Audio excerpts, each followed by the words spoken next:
Well, the Canadian border closure has extended. Will Canadian snowbirds get to head south for the winter? A heat wave is making for a lot of busy repair techs, and a new fifth wheel totally changes around the tried and true two-level floor plan. New RVs from a flagship diesel pusher to a Jeep Gladiator micro RV concept. New refrigerator technology, and a whole lot more. It's time for the RV and camping news.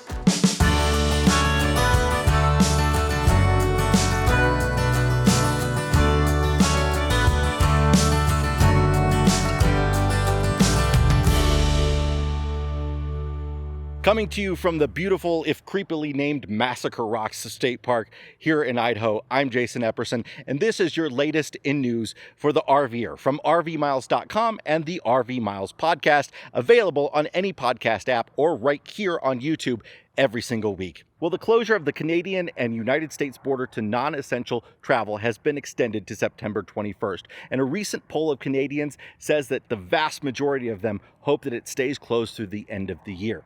That could mean big problems for Canadian snowbirds, people who own homes or take their RVs to the southern U.S.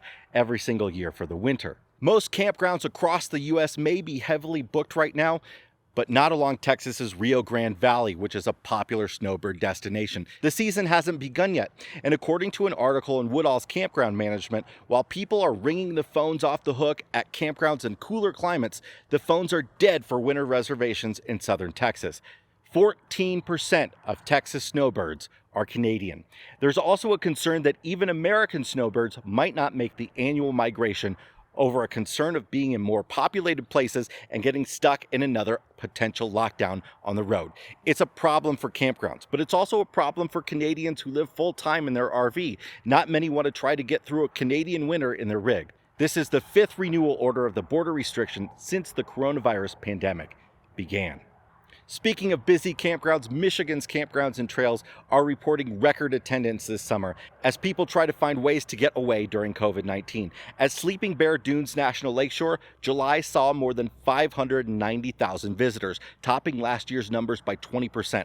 Nights reserved in Michigan State Park campgrounds in July were up 25% over the same period last year, and there are a lot of problems surrounding the surge in visitation. There are reports of increased littering, and people who have arrived without a reservation are creating illegal campsites. And some people, hoping to avoid restrooms for fear of the coronavirus, are going wherever they please. At Sleeping Bear, the biggest issue is illegal parking. Visitors arrive at a popular trail to find the lot full, so they park off-road, sometimes on sensitive dunes. Parks are already short-staffed after COVID-19 closures delayed the summer hiring season, and employees are working hard with thorough cleaning routines, making it even harder to manage the surge in crowds. The state of Oregon has a similar problem, and their way of attempting to resolve it is by increasing fees for out-of-state residents, at least temporarily. The Oregon Parks and Recreation Department announced a 30% surcharge on non-residents that make new camping reservations or arrive at a state park campground beginning back on August 10th. The surcharge is aimed at encouraging local recreation and providing funding to operate Oregon's state park system, which was hit hard by COVID-19 shutdowns, and losses from the Oregon Lottery, which partially funds the parks.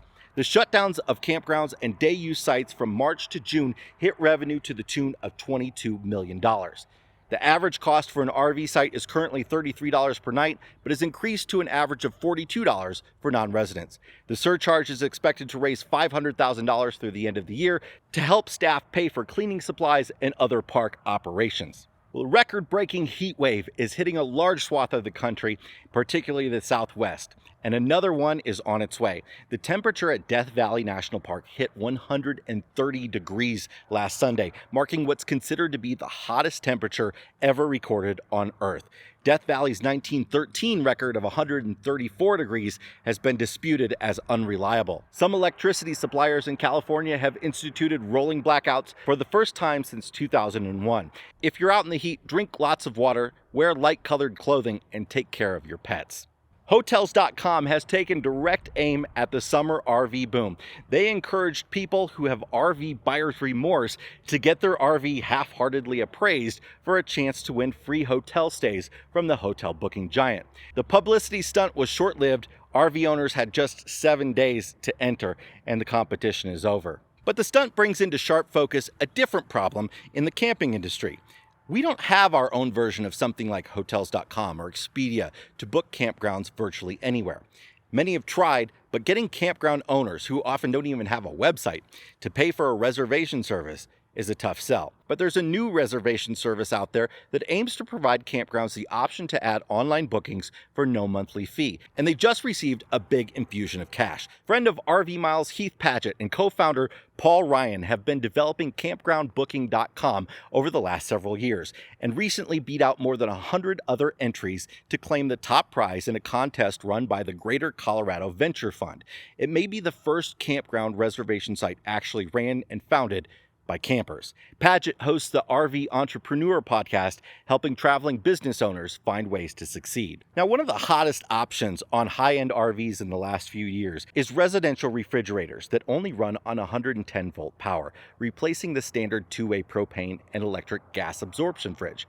Residential fridges provide for a lot more room for your meal provisions, they cost less per cubic inch, and they cool faster and better. But they come with a host of problems. They can't run on propane, requiring a serious battery and solar system for boondocking, or the ability to run your generator all day. Their heat gets vented into the cabin, and in order to remove and replace them, often the slide or the windshield needs to be removed from the RV. Well, there's a new technology that's tearing up dealer lots: 12-volt DC compressor fridges.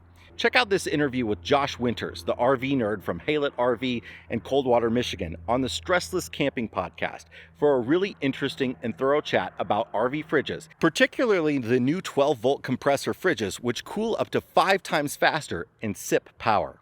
If I were getting an RV for my personal use today, I would be putting one of these 12-volt compressor fridges in it. I've never seen something cool down the way that they do. Like, our dealership, Haylett RV, is 58 minutes from the shipping yards. I've timed it because we've driven there more than once, going for like cool on-site factory training. One of the benefits of being a local dealer.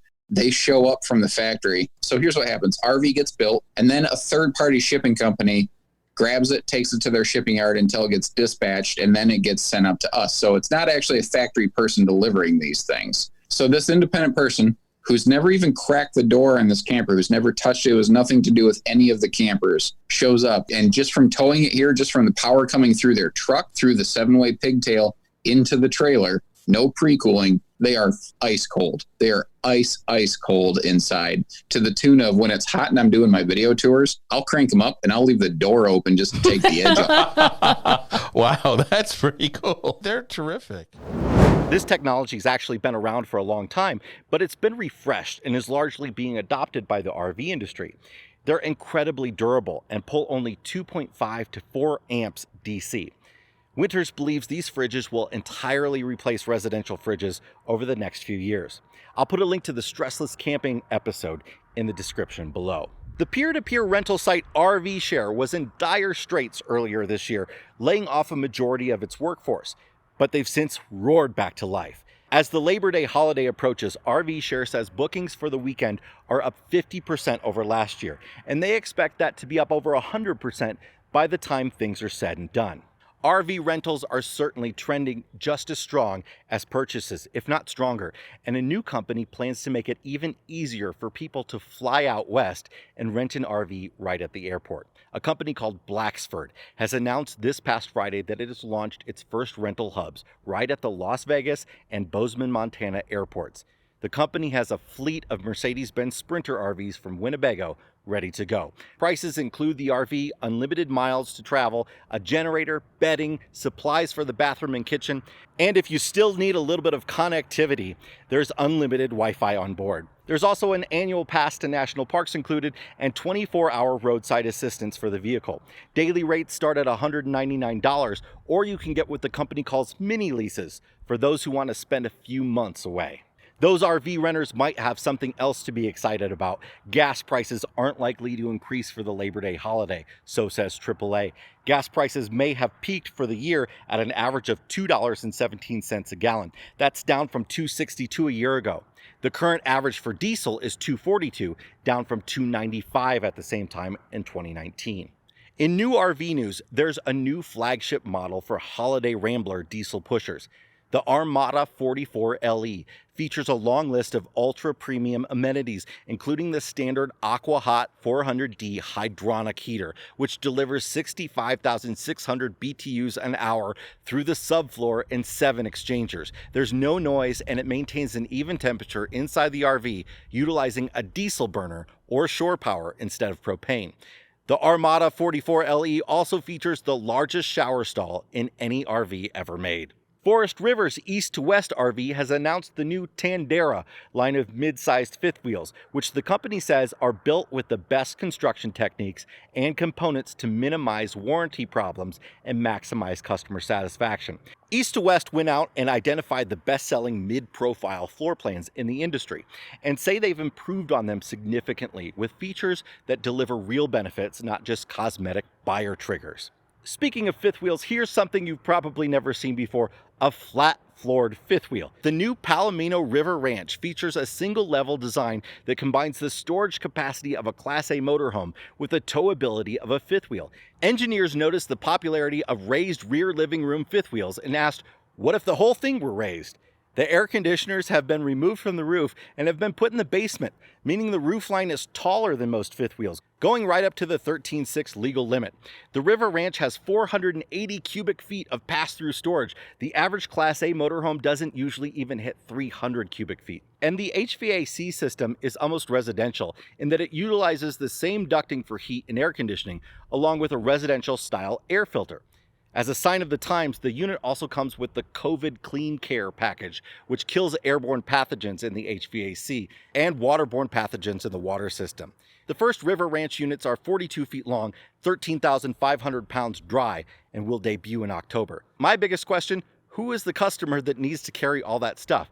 And at a cargo carrying capacity that's likely to not be much over 2,000 pounds, can you actually use all that storage space? On the other end of the spectrum, Jeep has put together a micro RV concept for its Gladiator line of itty-bitty pickup trucks. The Far Out will feature off-road upgrades and AT Overland's Gladiator Habitat pickup top camper. More than a rooftop tent, it's a fully enclosed interior to sleep, feed, and seat its occupants. It turns the Gladiator bed into the floor of an interior living space, and the tent topper folds out behind the Jeep, providing soft-sided sleeping space while affording a higher vantage point for taking in the views. There's apparently a stove, fridge, seats, tabletop storage racks, and ambient lighting in that little pickup bed.